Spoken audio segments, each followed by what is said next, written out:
Đồng lấy mion rạ chiết cực trầm prật khai ẩm kia tí đập rằm bay khai xây hà ni. Bản lăng một đo đồng lấy pram pon bay đôi sai sắp rạp bay đô la này khăn mũi đồng lăng đã là mũi chi miên đồng lấy pram đôi sam sắp buôn đô la. Hãy bật cực chỉ khăn ăn rạ chiết miên đồng lấy buôn pon buôn đôi sam sắp pram mũi đô la này khăn mì áo.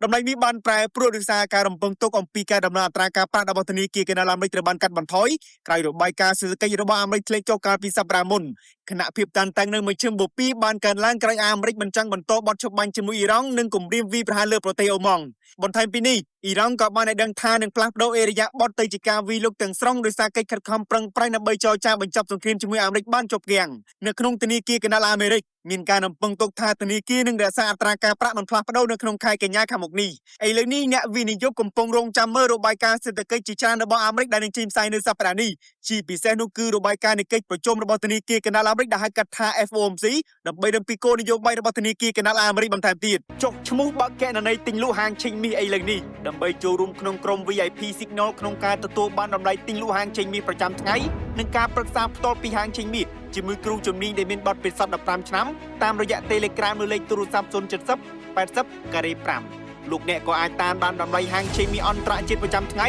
និងព័ត៌មានសេដ្ឋកិច្ចសំខាន់ៗជុំវិញពិភពលោកនៅលើ Facebook Page និង Channel Telegram របស់ Master Ken Academy